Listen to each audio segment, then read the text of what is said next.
Der kommer som lov lige en lille video omkring den her Metron ladeadapter.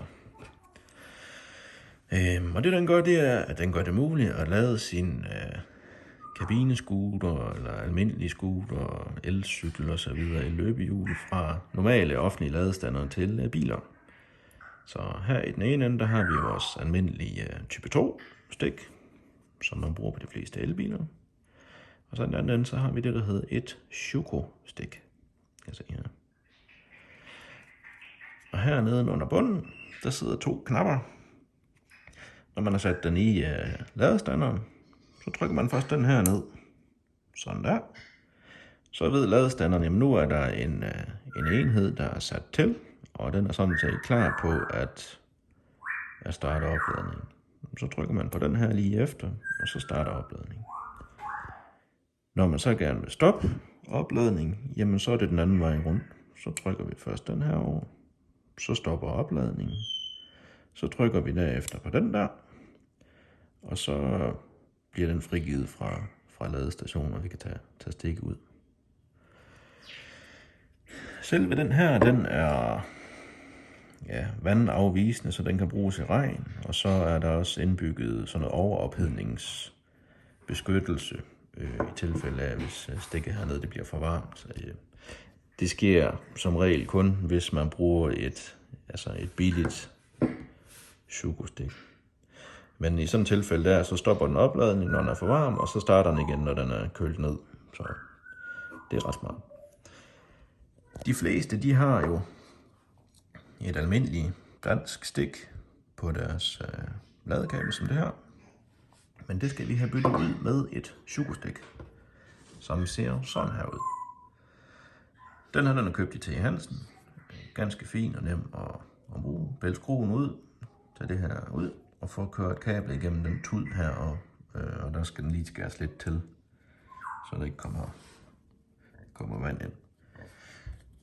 I mit tilfælde her, så går der en blå ledning ud hertil, en brun hertil, og jordledningen, det er en grøn og gul, som går ned til hernede. På nogle stik, så sidder der 2 meget små ledninger herinde også. Dem skal man ikke bruge til noget. Det er lavet til elbiler, så den interne lader, der den kan snakke sammen med ladestanderen. Så det skal man ikke bruge. Men når man så skal hjem og lade igen, så kan man jo ikke bare smide den her i stik i de fleste tilfælde i hvert fald. Så skal man bruge en adapter. Og det er sådan en som den her. Den er også købt i T. Hansen. Så sætter man i der, og sit Schuko i her, og så lader den. Man kan købe et ekstra ladekabel, og så kan man sådan set bare have en til, når man skal ud og køre langture, og så en til, der sidder derhjemme til hverdagsbrug. Og så er der mange, der snakker om det her med overspænding og hvad der nu ellers kunne være galt. Det skal man ikke tænke på, fordi vi får kun 230 volt ud her. På normal elbil, der sidder der flere faser her. I vores tilfælde, der har vi kun 1 fase her på, så vi kan ikke få mere. Og i batterierne, der sidder jo en BMS, som gør, at batteriet det bliver beskyttet mod fejl og overspænding og slår fra, når batteriet det er ladt helt op. Så det er altså ikke noget, man skal gå og være nervøs for. Men ellers så synes jeg, at vi skal prøve at hoppe ned til i mit tilfælde en Clever ladestander, og så prøve lige at se, hvordan det gøres i praksis. Og jeg kan blandt fortælle, at der er mange, der tror, at man skal have et abonnement for at bruge de her ladestander, men det er altså ikke tilfældet. Ved Clever, der kan du hente deres app, og så lægger du dit betalingskort ind, og så kører det sådan set bare derude. Det er nemt at bruge. Men vi prøver lige at gå ned eller køre ned. Vi gider ikke gå derned. Og så ser vi lige, hvordan det virker. Godt. Først så åbner vi vores Clever-app. Og så går vi ned på kortet ned i bunden. Og så vælger vi den ladestander, vi står ved. Og så trykker på den. Og så nede i højre hjørne, der er sådan en, man trykker på, så man kan komme til at scanne det nummer, der står på ladestanderen. Sådan der, så kommer den frem. Så trykker man bare pilen videre og betaler med Apple Pay. Og så er man klar til at lade. Så nemt er det.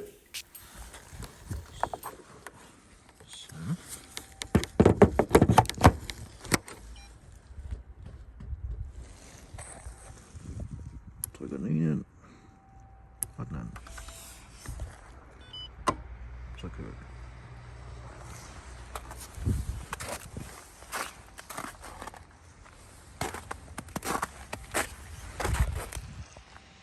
Så er den i gang med at lade.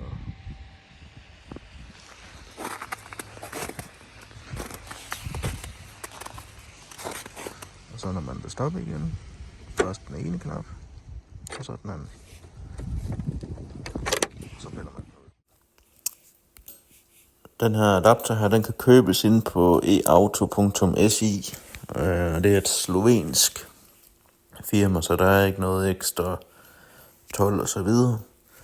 Men først så skal man ned og vælge den, der hedder type F. Det med det der chokostik i enden, det er det, vi skal bruge her. Og ellers så kan man bestille i orange og sort, alt efter hvad man vil have. Så nemt er det. Så jeg håber, at det er en video, som I kan bruge til noget. Så det er slet ikke så farligt. Så har I spørgsmål, så skriv endelig.